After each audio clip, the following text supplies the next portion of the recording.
Section 1. You will hear a telephone conversation between an employer from the Wild Dune Spa and Resort and an applicant. First, you have some time to look at questions 1 to 5.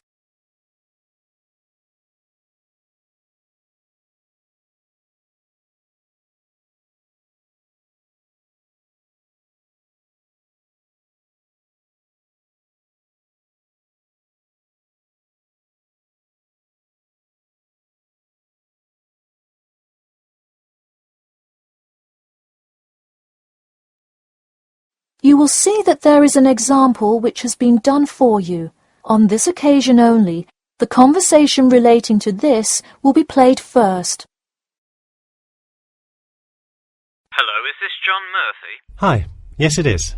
Hi John, this is Ed Heisenberg from the Wild Dune Spa and Resort, calling about your application for our lifeguard position. Do you have a few minutes to talk? Yes, absolutely. The employer says that he is calling about the application for their lifeguard position. So, lifeguard has been written in the space. Now we shall begin. You should answer the questions as you listen, because you will not hear the recording a second time. Listen carefully and answer questions 1 to 5. Hello, is this John Murphy? Hi, yes it is. Hi John, this is Ed Heisenberg from the Wild Dune Spa and Resort, calling about your application for our lifeguard position. Do you have a few minutes to talk? Yes, absolutely. Great, could you give me your address? Sure. My address is 45 Elsinore Court. I'm sorry, was that Eleanor? Could you spell that for me? Sure, it's Elsinore. E-L-S-I-N-O-R-E. Okay, thanks. And is this the number we should reach you at in the future? 099885767? No, that's my home phone. But let me give you my mobile number instead. 077 896 245. Call me on that one. Okay, I'll make a note of that. Could you tell me your availability? Sure, I'm usually available during afternoons or weekends. I'd prefer not to be scheduled on weeknights because I work part-time as a waiter. That shouldn't be a problem, since we don't stay open very late anyway. And do you have any other employment experience? Yes, I've worked at a few other places.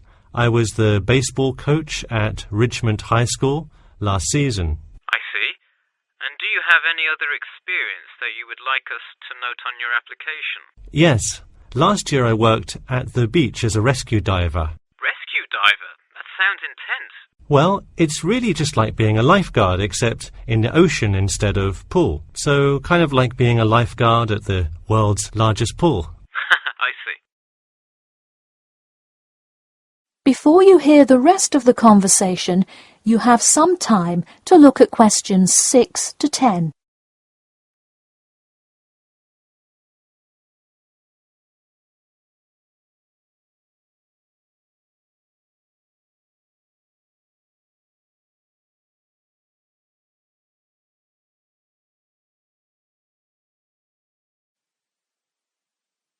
Now listen and answer questions 6 to 10. So could you tell me about the relevant skills you have? I'm guessing a lot given your experience. I'm CPR certified and have 2 years of diving experience. Great, it sounds like you are well qualified for this position. When does your CPR certification expire? I think in November, but let me quickly check my CPR card. Actually, it expires in October. Okay, so regardless, you have it through the end of the summer. When is your ideal time to work? Since I work in the restaurant on weeknights, I like weekends best, specifically Saturday mornings. I see. We do already have a lot of staff available on Saturdays, but I do need an early morning shift lifeguard. How early could you work Saturday morning? I can get there by 6 o'clock if need be. You'll be happy to know we open a little later than that, but I'll put you down for Saturday mornings here. Oh, awesome. I can't wait to get started. How about you come in next Saturday, the 12th? That sounds good. Great. We can figure out other shifts for you to work when you come in then. One last thing, just out of curiosity, where did you hear about us? I heard your ad on the radio while I was driving this morning. You know, I think you're the first person who has responded to our radio ads. It's almost always people who have seen us in the newspaper. Yeah, I don't have time to read through the newspaper every morning. I've plenty of time in the car to listen to radio ads. That makes sense. Well, thanks for your time, and we'll look forward to seeing you on the 12th. That is the end of section 1. You now have half a minute to check your answers.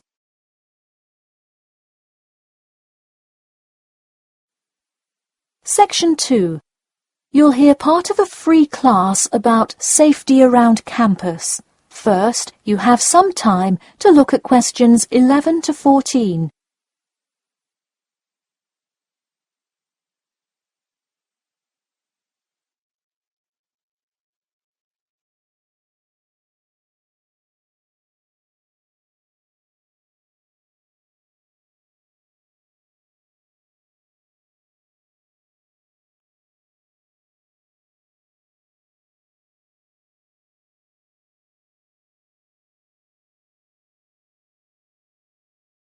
Now, listen carefully and answer questions 11 to 14. Good evening. I'm Geoffrey Miller from the University of Nottingham Student Union, and in this week's free class, Carlos Garcia is going to tell us about safety around campus. Over to you, Carlos. Thank you, Geoffrey, and thank you all for your attendance today. Also, I'd like to thank the Student Union here at the university for organising this lecture. Well, I've been serving and protecting the city of Nottingham for over 20 years now as a member of the police department. Does anyone know what type of crime is the most prevalent on campus? I heard someone say drugs and alcohol. That actually isn't too much of an issue. Violence? Nope. Actually, the biggest thing we worry about here is theft. The nature of crime on Nottingham's campus is quite different from that of the surrounding areas. Crime rates across the East Midlands are very difficult to control. We'd like to see the rate stay the same for this calendar year, but it has been increasing steadily over the past 3 years. On campus, however, I'm happy to say that the overall crime rate has fallen this year. You wouldn't think so if you've seen the extremely exaggerated stories in the media. The media has done nothing but cause more concern about crime in our area. Even the crime shows you see today are a little bit far-fetched, but at least viewers know they're not real events. We'd really like to see more factual news articles out there so the public can have a rational sense of the safety level of our society. Before you hear the rest of the talk, you have some time to look at questions 15 to 20.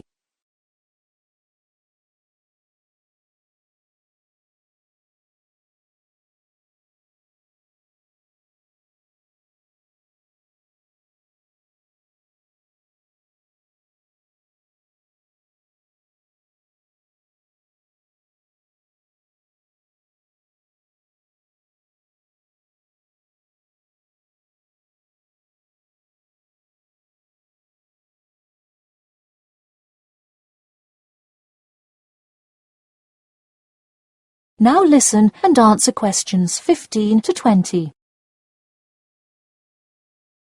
Okay, let's move on to what to do when you see a crime. Do not get involved if at all possible, and do not draw too much attention to yourself by running away in a conspicuous manner.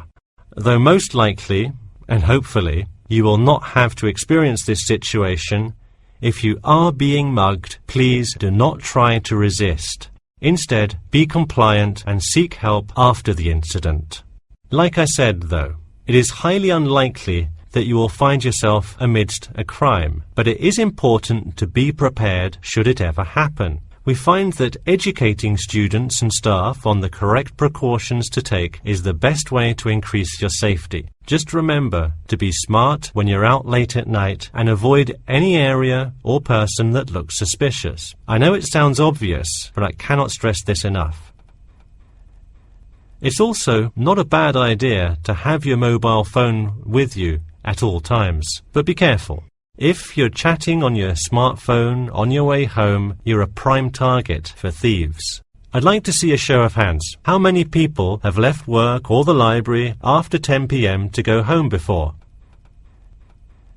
A lot of you, right? If you do have to go home late at night, please don't walk home alone. More often than not, there's someone there that will be walking the same direction as you at some point. Walk home with a friend or co-worker. Even if you must use your phone to call someone that's nearby to walk with you, it's always safer to walk home with someone. So when you're walking home, you may feel more comfortable with some sort of self-defense, such as pepper spray.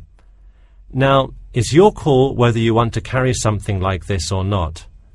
However, I absolutely advise against carrying a knife or any other offensive weapon. All too often, they can be used against you if you're disarmed, putting yourself in more danger.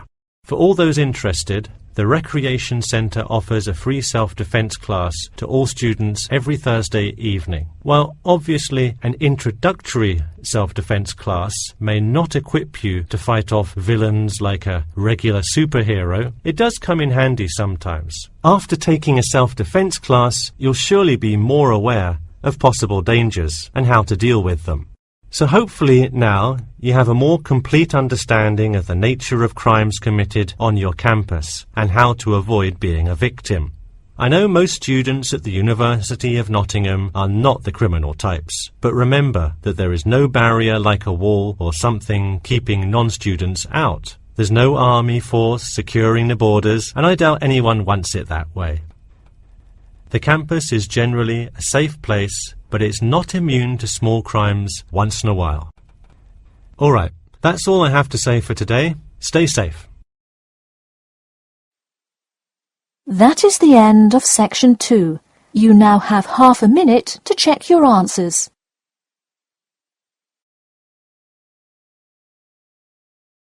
Section 3. You will hear a student called Bobby talking to his tutor about the research project. First, you have some time to look at questions 21 to 23.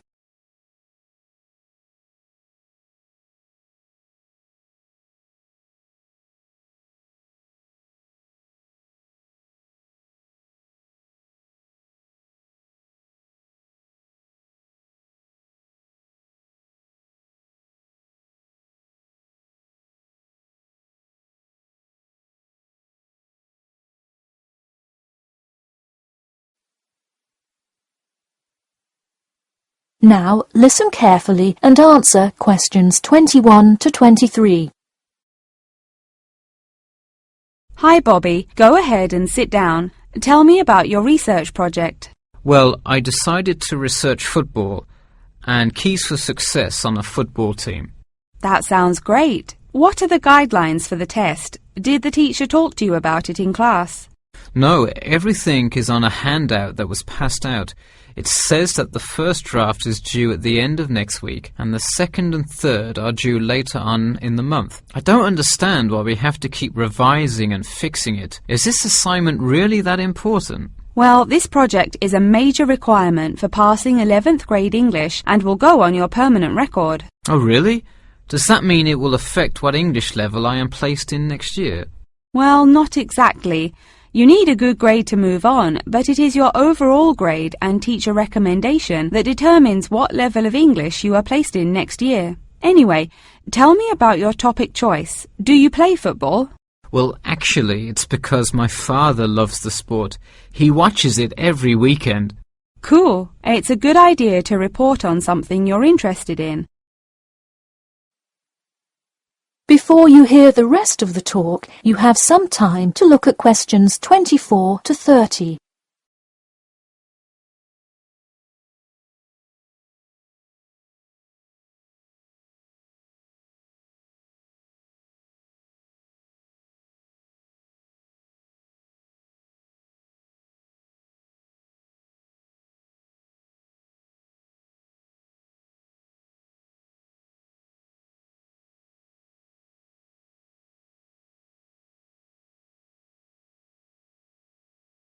Now, listen carefully and answer questions 24 to 30. I see you worked hard calling players and the head coach to talk, so let's see what information you got. Well, you have to listen carefully to the first call on the recording.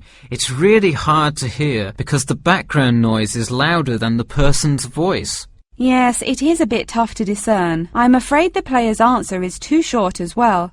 You will have to interview him again and try to get him to give a better answer. Okay, I thought that might happen.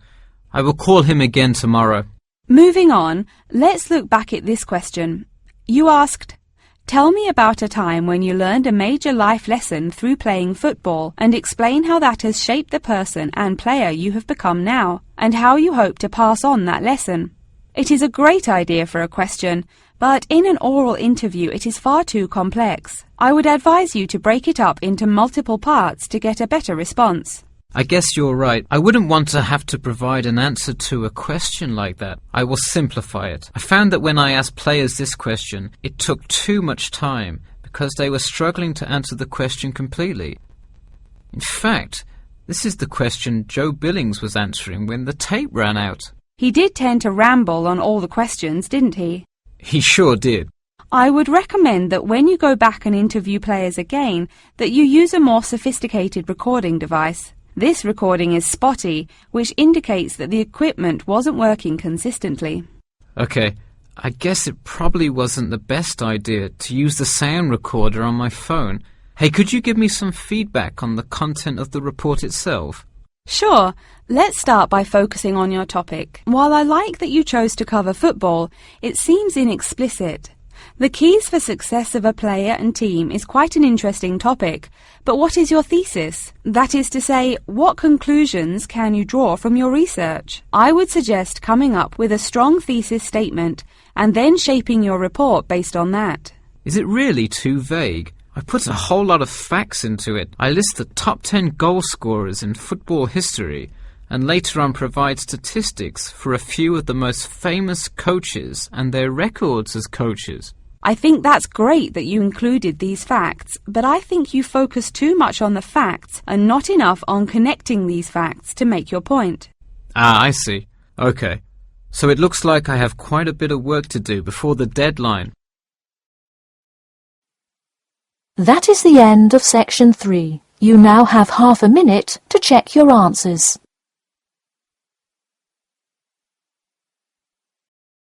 Section 4. You will hear part of a lecture about how to give a quality speech. First, you have some time to look at questions 31 to 40.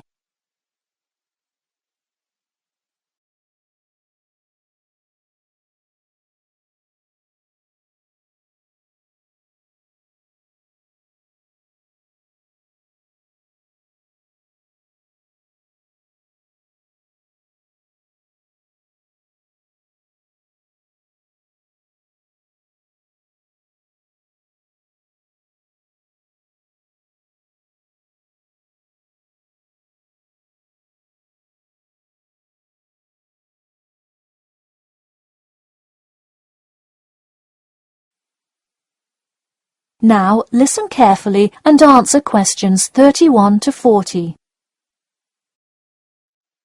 Good morning. Today I am going to cover the daunting task of giving a quality speech, a thought that makes most of us cringe. In fact, 90% of all people feel nervous about public speaking, about 10% of whom are described as genuinely terrified. Hopefully, when we are finished here today, you all will be in the 10% of the population who do not feel nervous at all. Did you know that lecturers tend to get more nervous if the speech they are giving is an important one? It makes sense, right? You probably wouldn't be nearly as nervous to address your residence hall about the proper use of the recycle and compost bins as you might be if you were asked to give the graduation speech to your entire 5,000 student class. So what is it that makes some people completely comfortable in front of crowds? Some people think that the ability to give a good speech is a gift that others are simply born with. This is almost never the case. Public speaking can be learned with practice. The first most important thing you can do to improve your confidence in delivering a speech is to prepare a quality speech. Honestly, while the content of your speech is relatively important, the audience will really only remember the last sentence you say. It is a good idea to structure the rest of your speech to lead up to this last point to really drive your message home. This is a good way to ensure that your speech is well organized.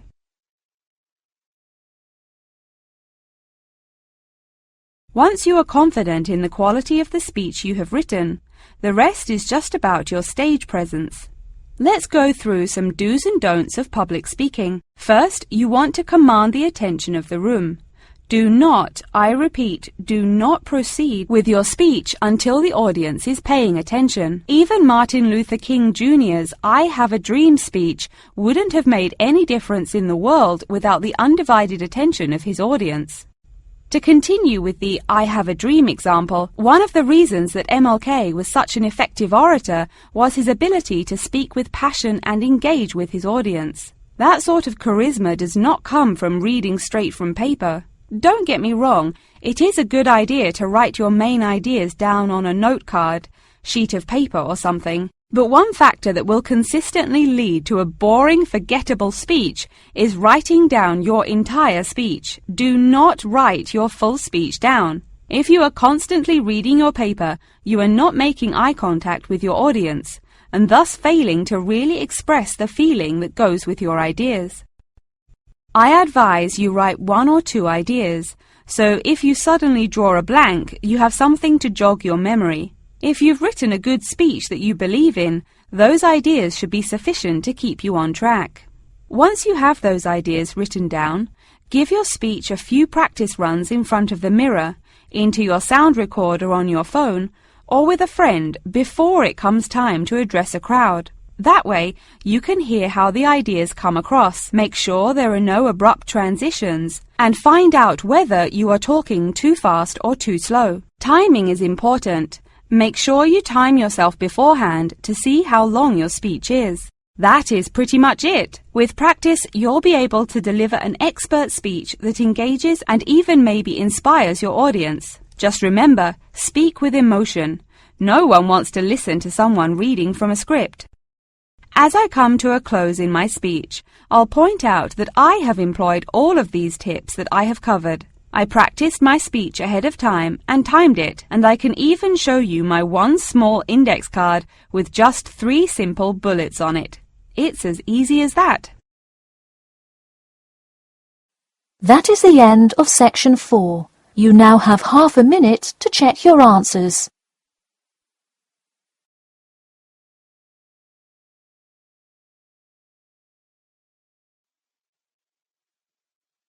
That is the end of the listening test.